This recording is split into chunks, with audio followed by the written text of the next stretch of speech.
Good morning friend, welcome to crack Pratham. आज Bihar current affair में फरवरी माह के महत्वपूर्ण करंट अफेयर को शामिल किया गया है। पहला है हिरण्य पर्वत से संबंधित। चर्चा में क्यों आया? दरअसल बिहार सरकार के द्वारा इस पर्वत पर बारिश के पानी को जमा करने के लिए इस प्रकार के कंटूर ट्रेंच बनाने का निर्णय लिया गया है। आप देखिए, कंटूर ट्रेंच बनाने का होता क्या है? कंटूर ट्रेंच, जब ढलानों से बारिश की पानी जब नीचे आती है तो वह शहरों में फैल जाती है और यह बेकार भी हो जाता है। अतः इसको संरक्षित करने के लिए और इसका बाद में उपयोग करने के लिए इस प्रकार के ट्रेंच बनाने का निर्णय लिया गया है, ताकि जो ढलानों से पानियाँ आएंगी, जैसे मान लीजिए पर्वत है, यहाँ से पानी आएगी तो वह बर्बाद ना होकर के इन ट्रेंचों में जमा हो जाएगी और बाद में इसका इस्तेमाल भी किया जा सकता है। बात करें इस पर्वत की तो यह बिहार के नालंदा जिले में अवस्थित है। यहाँ देखिए, नालंदा जिले में, और यह नालंदा के उदंतपुरी नगर में भी अवस्थित है, वहीं पड़ता है। और आपको पता है कि उदंतपुरी विश्वविद्यालय भी था, इस पर बीपीएससी के द्वारा क्वेश्चन नहीं पूछा जा चुका है। यह जो विश्वविद्यालय है नालंदा और विक्रमशिला विश्वविद्यालय की तरह विख्यात था, लेकिन इसके संदर्भ में अभी उतना उत्खनन कार्य नहीं किया गया, जिस कारण इसका जो इतिहास है अभी उतना पता नहीं चल पाया है। इस पर्वत पर एक छोर पर आप देख सकते हैं इब्राहिम बया की मकबरा है और दूसरे छोर पर एक महावीर मंदिर है। 1353 में वहाँ का शासक था कौन? बिहार का इब्राहिम बया। उसकी मृत्यु के बाद यहाँ पर इसको दफनाया गया और उसी जगह पे ये मकबरे का निर्माण किया गया, जो आज ही मौजूद है। नेक्स्ट है उदयपुर वन्य जीव अभ्यारण्य। यह क्यों चर्चा में आया? दरअसल बिहार सरकार के द्वारा इसे एक चिड़ियाघर बनाने का निर्णय लिया गया। ये उदयपुर, आपको कन्फ्यूज हो रहा होगा कि यह राजस्थान का है। नहीं, राजस्थान का उदयपुर जिला में जो अवस्थित है वाइल्ड लाइफ सेंचुरी, उसको हम सज्जनगढ़ वाइल्ड लाइफ सेंचुरी के नाम से जानते हैं, वन्यजीव अभ्यारण्य। लेकिन जो उदयपुर है वह कहाँ है? यह आपको पश्चिमी चंपारण में अवस्थित है। यह लगभग 8.87 वर्ग किलोमीटर क्षेत्र में फैला हुआ और यहाँ चिट्टीदार हिरन, बार्किंग डियर, जंगली सुअर, नीलगाय, भेड़िए, जंगली बिल्लियाँ आदि पाई जाती है। नेक्स्ट है नगर वन योजना। यह केंद्र सरकार की योजना है जो कि पर्यावरण दिवस के मौके पर 2020 में यानी कि 5 जून को इसकी शुरुआत की गई थी, 5 जून 2020 को। इस योजना के तहत अगले 5 वर्षों में 200 नगरों का वनों के रूप में विकास करना, यानी कि ये जो शहर होते हैं वहाँ पे जंगलों का विकास करना, ताकि जो पर्यावरण हो वो संरक्षित हो, स्वच्छ वायु प्राप्त हो सके। इसीलिए इस नगर वन योजना का घोषणा की गई थी। और इसी के तहत क्या हुआ कि बिहार के गया का चयन किया गया। गया के जो ब्रह्म योनि पर्वत है, यहाँ पे देखिए उसकी तस्वीर है, ये ब्रह्म योनि पर्वत, उसका चयन किया गया है इस योजना के तहत। इस कारण से यह योजना जो है चर्चा में आई। बात करें ब्रह्म योनि पर्वत तो यह काफ़ी प्राचीन पर्वत है, गया में अवस्थित। इसका उल्लेख महाभारत और प्राचीन बौद्ध ग्रंथों में भी मिलता है। नेक्स्ट है वंडर ऐप से संबंधित। यह ऐप क्या है? वंडर ऐप प्रसव के दौरान होने वाली मातृ मृत्यु दर में कमी लाने के लिए शुरू किया गया है। एक रिपोर्ट के अनुसार, सैंपल सर्वे के अनुसार, बिहार में 2006 में जो मातृ मृत्यु दर था वह कितना था? 312, जो 2018 में नवीनतम आंकड़े हैं, अभी आए नहीं है, तो 2018 के अनुसार कितना है? 149 है। इसके अलावा जो वंडर ऐप के तहत है, महिला के गर्भधारण से लेकर प्रसव काल तक की नियमित और आवश्यकता आधारित जांच की जाएगी और उन आंकड़ों का विश्लेषण भी किया जाएगा। इसके अलावा इसको जो विश्लेषण किया जाएगा उसे वंडर वेब पोर्टल नामक जगह पे अपलोड भी किया जाएगा। और मेडिकल जो प्रोटोकॉल होते हैं उसके तहत इस आंकड़ों को विश्लेषण करके जो भी महिलाओं से संबंधित समस्याएं आएगी उसे पहले ही जांच करके अलर्ट कर दिया जाएगा और जल्द ही उस पर काम भी किया जाएगा। इसके अलावा अगर बात करें इस वेंडर ऐप की, तो इसे शिकागो में रहने वाली डॉक्टर नर्मदा कुपुस्वामी के द्वारा विकसित किया गया है। पहले इस ऐप को एक ट्रायल के तौर पर दरभंगा में शुरू किया गया था। नेक्स्ट है भारतमाला परियोजना। ये बजट 2021-22 जो प्रस्तुत किया गया था भारत सरकार का, तो उसमें यह चर्चा में आया था।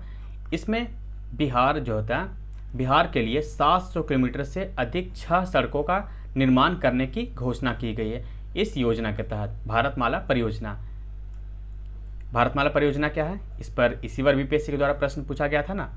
तो यह क्या है, यह मान लीजिए यहाँ पे सीमा है और ये बंदरगाह आदि क्षेत्र है, तो इन सबको सड़कों के माध्यम से एक माला में पिरोना है। हालांकि बंदरगाहों का विकास सागरमाला परियोजना के तहत किया जाएगा, लेकिन ये जो बंदरगाहों के पास सड़क होंगे उनको इसके तहत विकसित किया जाएगा। तो इसके तहत जो 6 सड़कों का निर्माण किया जाना है, कौन कौन है आप देख सकते हैं। पहला है आरा मोहनिया, भजनपुर सिसवाना किशनगंज, औरंगाबाद दरभंगा, पटना आरा सासाराम, रामनगर कच्ची दरगाह, और छठा है एम्स अदालवारी। ये भारतमाला परियोजना एक राष्ट्रीय राजमार्ग परियोजना है।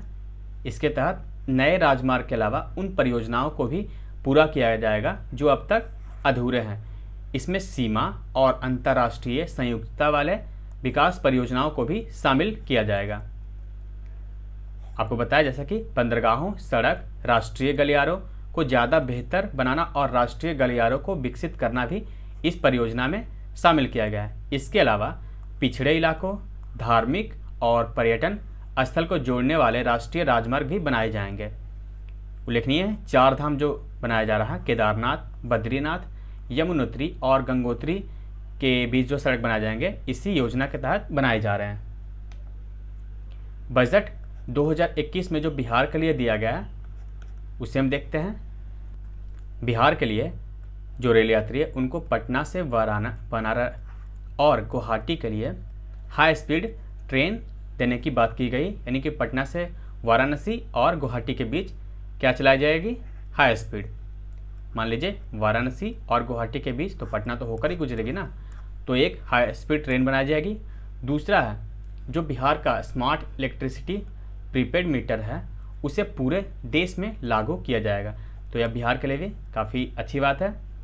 इसके अलावा केंद्र सरकार के द्वारा कर्ज की सीमा में 1% की बढ़ोतरी की गई, यानी कि जो कर्ज दिया जाता था केंद्र सरकार के द्वारा उसमें 1% की वृद्धि की गई है। इसके अलावा FRBM यानी कि fiscal responsibility and budget management act में भी बदलाव किया गया है। अभी क्या सीमा है, अभी क्या है कि जो अगर आपको RBI से पैसे लेने हैं FRBM के तहत, तो आपको जो आपका जो होता है राज्य का सकल घरेलू उत्पाद उसका मात्र 3% ही आप ले सकते थे। यानी कि मान लीजिए 1 लाख रुपए है बजट GSDP, तो उसका 3% ही हम उधार ले सकते थे। इसे बढ़ा करके क्या कर दिया गया है, 3.5%, 3.5 नहीं 4%, और विषम परिस्थिति में पहले 3.5% लिया जाता था, अब क्या कर दिया गया है, इसे 4.5% लिया जा सकता है। यानी कि इसमें 1% की बढ़ोतरी की गई है, किसमें, FRBM एक्ट के तहत। यानी अब एग्जाम्पल में देखें, अब यदि इस नज़र से देखें तो वर्ष 2019-20 में राज्य सकल घरेलू उत्पाद 6,11,804 करोड़ था। इस लिहाज से बिहार की अभी तक कर्ज लेने की सीमा कितनी थी, 21,413 करोड़ रुपए। लेकिन अब कितना ले सकता है बिहार, 27,531 करोड़ रुपए।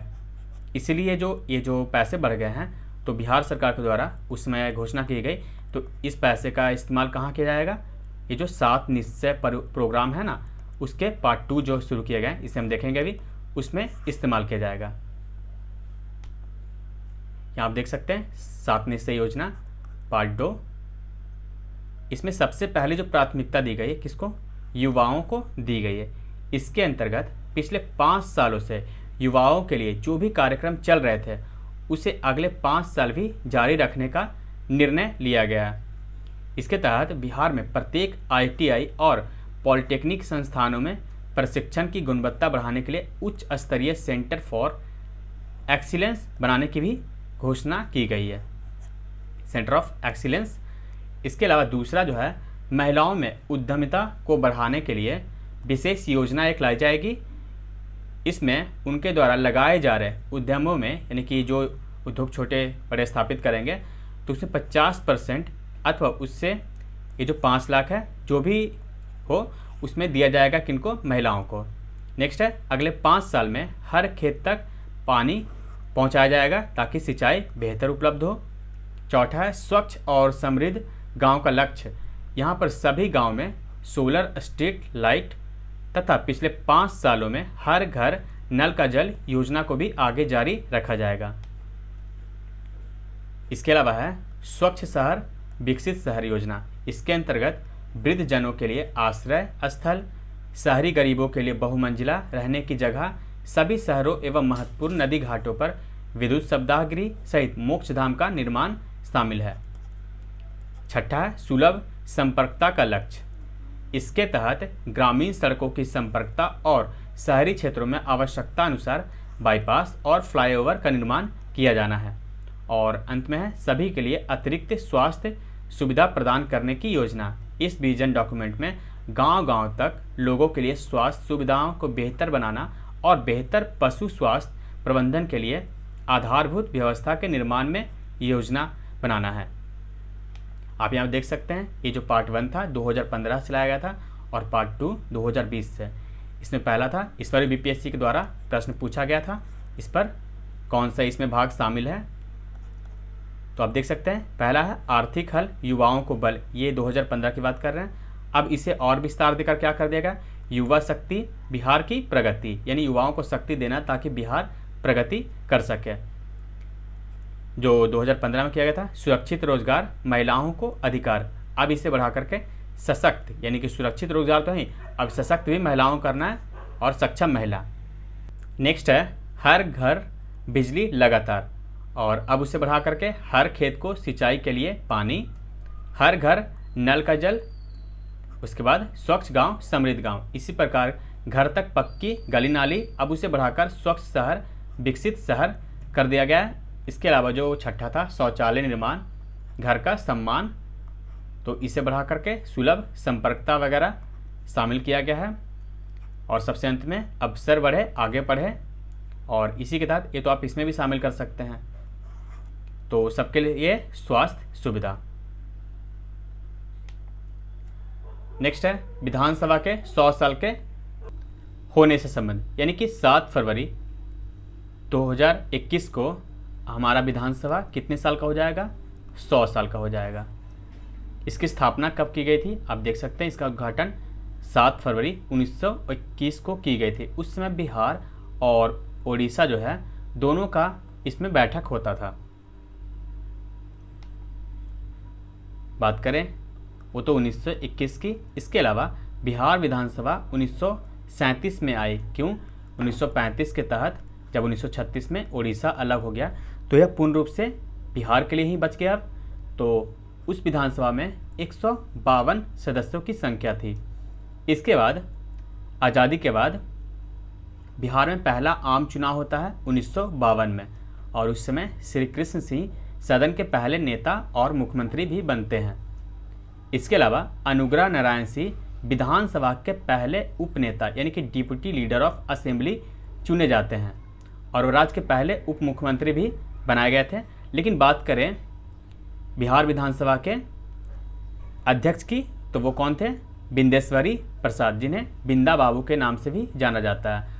वह 1946 से 1962 तक स्वतंत्र भारत में पहली विधानसभा अध्यक्ष के रूप में बिहार विधानसभा का नेतृत्व किए। कौन, बिंदेश्वरी बाबू। इसके अलावा वर्ष 1977 में बिहार विधानसभा के निर्वाचित सदस्यों की जो संख्या है वह 318 से बढ़ा करके 324 कर दी गई। कब, 1977 में। लेकिन आपको पता है कि 2000 में दोनों राज्यों का विघटन होता है, यानी कि बिहार और झारखंड अलग हो जाते हैं, 2 राज्य बन जाते हैं। तब 324 से घट करके संख्या कितनी हो जाती है, 243 हो जाती है। और इन 243 में 38 जो सीट है वो शेड्यूल कास्ट के लिए और 2 सीट शेड्यूल ट्राइब के लिए आरक्षित है। यहाँ पे आप देख सकते हैं विधानसभा अभी 17वीं विधानसभा चल रही है। पहली 20 मई को शुरू हुई थी, 20 मई 1952 को, और 31 मार्च 1957 को संपन्न हुई थी। यहाँ पे लिस्ट है आपको, यहाँ पे आप देख सकते हैं कि अभी 243 सीट है, और स्पीकर भी कौन है, विजय कुमार सिन्हा। पहले कौन थे बताइए? बिंदेश्वरी बाबू।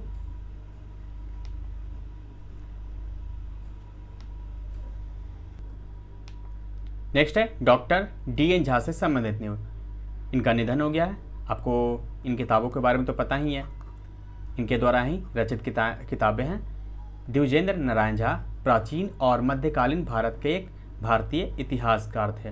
वह दिल्ली विश्वविद्यालय में इतिहास के प्रोफेसर भी थे और भारतीय ऐतिहासिक अनुसंधान परिषद के सदस्य भी थे। उनका निधन 4 फरवरी 2021 को हो गया। इनका जन्म जो हुआ था 1940 में बिहार जिले के मधुबनी में हुआ था। नेक्स्ट है नेशनल फैमिली हेल्थ सर्वे से संबंधित न्यूज। इसके द्वारा कई सारे सर्वे किए जाते हैं, तो इसमें जो रिपोर्ट फरवरी माह में छपी थी उससे संबंधित है कि स्वास्थ्य बीमा कवरेज यानी कि स्वास्थ्य में जो बीमा करवाया जाता है उसके दायरे में मात्र 14% बिहार के लोग ही शामिल है। यह कितने दुख की बात है कि मात्र 14% लोग ही अपने स्वास्थ्य का बीमा करवाते हैं। आप देख सकते हैं ये जो नेशनल फैमिली हेल्थ सर्वे है यह पूरे भारत में परिवारों का बड़े पैमाने पर स्वास्थ्य सर्वेक्षण करता है। यह जो सर्वेक्षण इसमें भागीदार कौन है, जैसे देख लीजिए स्वास्थ्य और परिवार कल्याण मंत्रालय का यह नेशनल फैमिली हेल्थ सर्वे करवाया जाता है। इसके अलावा एक इंस्टीट्यूट है, इंस्टीट्यूट फॉर पॉपुलेशन साइंसेज, जो कि मुंबई में अवस्थित है। इसके द्वारा ये साथ मिलकर के किया जाता है। पहला जो NFSS किया गया था आप देख सकते हैं 1992-93 में आयोजित किया गया था। दूसरा 1998-99 में, तीसरा 2005-06 में, चौथा जो है 2014 से 15 के बीच किया गया था और जो पांचवा अभी चल रहा है 2019-20 से। नेक्स्ट है वर्ल्ड रिंगिंग स्टेशन के बारे में। ये बिहार का पहला और भारत का पहला, ये जो बिहार का माफ़ कीजिएगा भारत का पहला कौन सा है, तमिलनाडु, और बिहार का पहला है रिंगिंग स्टेशन भागलपुर में बनाया गया है। यानी कि बिहार का पहला है और भारत का चौथा रिंगिंग स्टेशन बनाया गया है भागलपुर में। आप देख सकते हैं चिड़ियों को, ये जो पक्षियाँ होती है इसके पैरों में इस प्रकार से रिंग पहनाया जाता है ताकि इनका संरक्षण किया जा सके, इन्हें पहचाना जा सके। तो आप समझ गए पहला कहाँ पे है, तमिलनाडु में। इसके अलावा राजस्थान उड़ीसा में भी है और चौथा है बिहार में, लेकिन ये बिहार का पहला रिंगिंग स्टेशन है। ये जो संरक्षण किया जाता है पक्षियों का, उसमें ये जो BNHS है, बॉम्बे नेचुरल हिस्ट्री सोसाइटी, काफ़ी योगदान देता है। एक NGO है जो कि बॉम्बे में ही अवस्थित है। यह भारत में सबसे बड़ी गैर सरकारी संस्थाओं में से एक है जो संरक्षण और जैव विविधता अनुसंधान में लगी हुई है। यह अनुदान के माध्यम से कई शोध प्रयासों का समर्थन करती है और journal of Bombay natural history society भी प्रकाशित की जाती है। यानी कि इसका एक पत्रिका है बॉम्बे नेचुरल हिस्ट्री सोसाइटी। यह पक्षी विज्ञान, आपको पता है पक्षी विज्ञानी थे डॉक्टर सलीम अली और डिलन रिप्ले, इस जो संगठन है BNHS इसी से जुड़े हुए थे। इसका जो मुख्यालय है मुंबई है। नेक्स्ट है पूर्व राज्यपाल रामा जोइस का निधन हो गया। ये देखिए स्वर्गीय M रामा जोइस बिहार के साथ साथ झारखंड के भी राज्यपाल रह चुके थे। वे पंजाब एवं हरियाणा उच्च न्यायालय के मुख्य न्यायाधीश भी थे।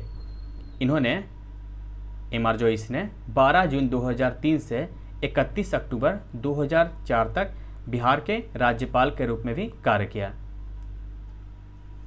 यहाँ पे देख सकते हैं इनके बारे में। इनका जन्म 27 जुलाई 1931 को शिमोगा डिस्ट्रिक्ट में हुआ था। ये भारतीय जनता पार्टी से जुड़े हुए थे। नेक्स्ट अब कुछ पॉइंट्स है एंडिंग है। तो आप देख सकते हैं बिहार के गया जिले में ग्लोबल लर्निंग सेंटर स्थापित किया जाएगा। यानी कि ये स्थापित किया जाएगा कहाँ पे, गया में। दूसरा है पासपोर्ट वेरिफिकेशन के काम को सरल और पारदर्शी बनाने के लिए 1 मार्च 2021 से पूरे राज्य में पासपोर्ट एप्लीकेशन को लॉन्च किया जाएगा। तीसरा है वीरेंद्र नारायण झा को सर्वश्रेष्ठ अंतर्राष्ट्रीय व्यंग्यकार पुरस्कार प्रदान किया गया है। इसके अलावा ई-भंडार लागू करने वाला बिहार देश का पहला राज्य बन गया है। इस प्रणाली के माध्यम से भंडार गृहों यानी कि गोदामों या वहाँ की जानकारी, जैसे कि जो गोदाम है वहाँ पे खाली जगह तो नहीं है, क्या भरे हुए हैं, कब खाली होंगे, इन सब की जानकारी इसके माध्यम से प्राप्त की जा सकती है। कौन सा, ई-भंडार के माध्यम से। इसके अलावा मनोज वाजपेयी को पीरामल फार्मा लिमिटेड का ब्रांड एम्बेसडर भी नियुक्त किया गया। और अंत में है धरती मैया, एक भोजपुरी पॉडकास्ट, काफ़ी चर्चा में था पिछले माह धरती मैया। तो यह क्या है, एक भोजपुरी पॉडकास्ट है। पॉडकास्ट क्या होता है, आपने MP3 के रूप में सुना होगा, तो एक प्रकार से ये रेडियो ही है। आप यूट्यूब चलाते होंगे, उसमें वीडियो चलता है, लेकिन इसमें क्या होता है, इसमें ऑडियो चलते हैं। तो एक प्रकार से पॉडकास्ट है धरती मैया। ये विश्व का या बिहार का या देश का, किसी का ही मान सकते हैं, यह पहला पॉडकास्ट है भोजपुरी से संबंधित। ये भोजपुरी से संबंधित इसलिए काफ़ी महत्वपूर्ण हो जाता है हमारे राज्य के लिए, तो आप याद रखिएगा धरती मैया। इसके अलावा पिछले माह कैबिनेट का विस्तार भी किया गया था। आप देख सकते हैं 17 नए मंत्री बनाए गए थे। इसके पहले जो 14 मंत्री बनाए गए थे, आप यहाँ पे देख सकते हैं। देखिए मंत्रियों का विस्तार जो किया था, पहले आप इसे देख लीजिए। इसमें भाजपा से संबंधित जो मंत्री हैं आप देख सकते हैं, शाहनवाज हुसैन, और JDU से संबंधित इस प्रकार से 8 और यहाँ 9, कुल 17 मंत्री बनाए गए थे। यहाँ पे आप एक और चीज़ देख लीजिए, जैसे कि श्रवण कुमार को ग्रामीण विकास, शाहनवाज हुसैन को उद्योग, मदन साहनी को समाज कल्याण विभाग, विधि व गन्ना प्रमोद कुमार को, संजय झा को जल संसाधन, लेसी सिंह को खाद, सम्राट चौधरी को पंचायती राज विभाग, पर्यावरण एवं वन दिया गया नीरज कुमार बबलू, यह सुशांत सिंह राजपूत के जो भाई हैं। इसके अलावा सुभाष सिंह सहकारिता विभाग, पथ निर्माण नितिन नवीन को दिया गया है, सुमित सिंह को विज्ञान व प्रौद्योगिकी।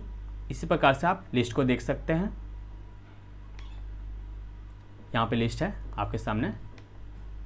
इसमें जो कुछ फैक्ट हैं, नए राज्यों में जयंत राज सबसे युवा मंत्री है जो कि 35 वर्ष के हैं, लेकिन श्रवण कुमार जो कि सर्वाधिक उम्र के हैं 64 वर्ष, और नारायण प्रसाद 63 वर्ष के हैं। बिहार सरकार में पहली बार किसी सेवानिवृत्त अधिकारी को भी मंत्री बनाया गया। कौन है, भोरे से JDU के विधायक सुनील कुमार पिछले वर्ष ही DG के पद से सेवानिवृत्त हुए थे। इसमें सबसे पढ़े लिखे मंत्रियों की बात करें तो सहरसा विधायक हैं कौन, डॉक्टर आलोक रंजन, इनकी योग्यता PhD है। JDU विधायक लेसी सिंह को मंत्रिमंडल में जगह दी गई है। मंत्रिमंडल में विस्तार, यह एकमात्र महिला को, यानी कि जो मंत्रिमंडल विस्तार किया गया उसमें एक महिला भी शामिल की गई है। वैसे टोटल आप देख सकते हैं 3 बनाए गए हैं। पहला रेणु देवी, उनको उप मुख्यमंत्री बनाया गया है। इसके अलावा लेसी सिंह, और यहाँ देखिए शीला कुमारी।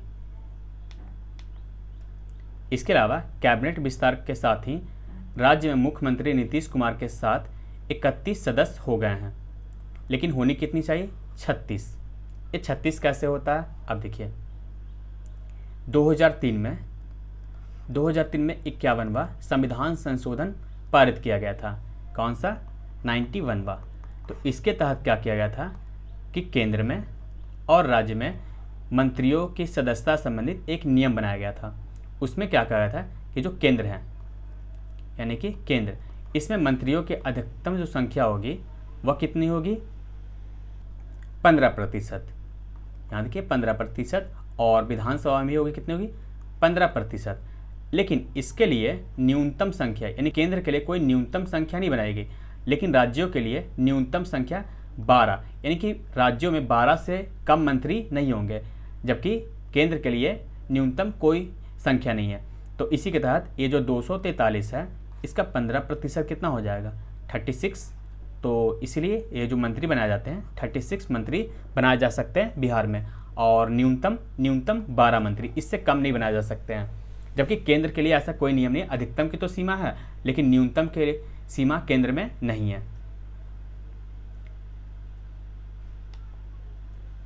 आप अन्य वीडियो का, जैसे कि मैंने आर्थिक समीक्षा शुरू किया था, उसका आप देख सकते हैं वीडियो। इसका टेलीग्राम चैनल पर PDF भी उपलब्ध है। तो thank you for watching crack प्रथम।